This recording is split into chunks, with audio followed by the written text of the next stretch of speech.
Robin, thank you for coming. Thank you very much for coming down. And I believe you came to share a little bit of your experience with us. As I was saying, when we are discussing everything that is available to everybody, sometimes it's difficult to understand what people are going through. And you said, I want to come and share it because we know that will support more people to be inspired by your story, to look for help. There's a lot of help. Kingston Council has a lot of organizations commissioned to help everybody now, not only through Christmas, but through the cost of living crisis. So, Robin, thank you very much. Where do you want to start? Well, I suppose what really happened, probably 10 years ago, I lost a job, and then I ended up losing my flat because I couldn't afford to carry on with that. So then I had to find a smaller flat, but without a job. So instead of having a mortgage, I had to make sure I didn't have a mortgage. Okay. And then you're kind of living off the money that you have, and then you find you don't have any money suddenly. And prior to buying my flat, the very week I moved in, I was mugged and had my teeth kicked in. Oh my God. So it was like, welcome to your new home. So you had a mortgage? I had a mortgage, I had a job, but then I didn't have a job, and then I didn't. And then you lost your house with the mortgage? I couldn't do anything about that. Yes. But then that's partly my fault because I didn't probably engage with people at that point, because I'm sure something could have been done if you looked for help earlier. If I had looked for help a decade ago, then I'm sure something would be different now.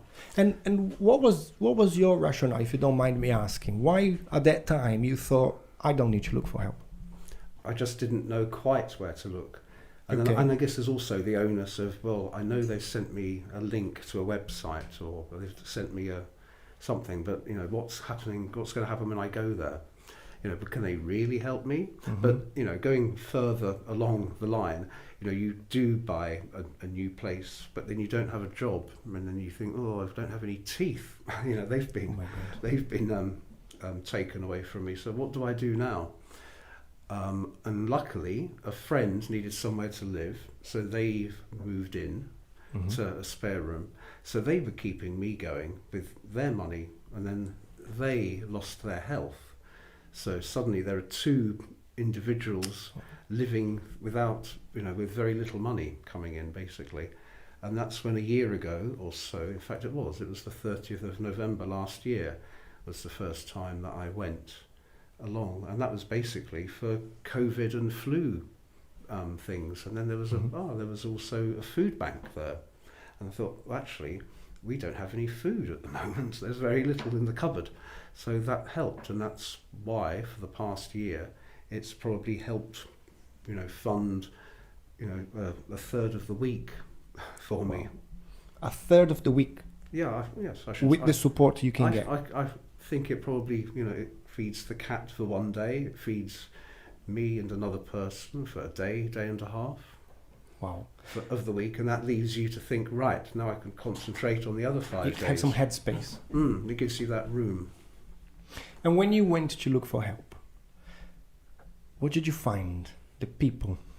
I think I may not have seen Kate and Ian on the first day, but they were certainly there probably on the second time that I went, because that would have been one of the first Tuesdays of the month. At that point, I did start to engage by thinking, actually, this is really helpful.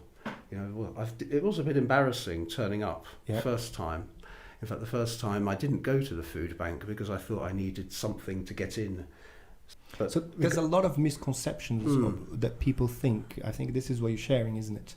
When you were thinking, no, I don't need help, was part of the thought process how you would be treated when you'd go for help, or being embarrassed to go for help? Well, it's just making that initial step out the door, but then there isn't a bigger push than looking in the cupboard and looking at the cat to see that you do actually need to go out and do something about that. And then you meet people that welcome you really well, don't judge you, and offer support. And also knowing that it had always been there, but I didn't really need it. But then I did need it, and it came along. I came along to it at the right time. Thank you. And I hope this demonstrates to anybody watching that there are help there, that those misconceptions, the assumption that sometimes people will have, that they don't exist. The people out there trying to help. So a big misconception for how am I going to be treated, or it might be embarrassing. The people who are there helping are aware of it, and they want to make you feel welcome. They want to make you feel that you've got a place that you're going to get support. So hopefully, thank you so much for sharing. Hopefully we can demonstrate to people that get help. Go after. If you don't know if you can get or not, go there. You might be able, as you were mentioning, Kate, about the lady that got an extra £1,400 in support. And just your story now demonstrates that perhaps people are going to find there's so much being offered. So absolutely, you were on our sort of triage dental list just to see if we could get some data to encourage funding for a dentist.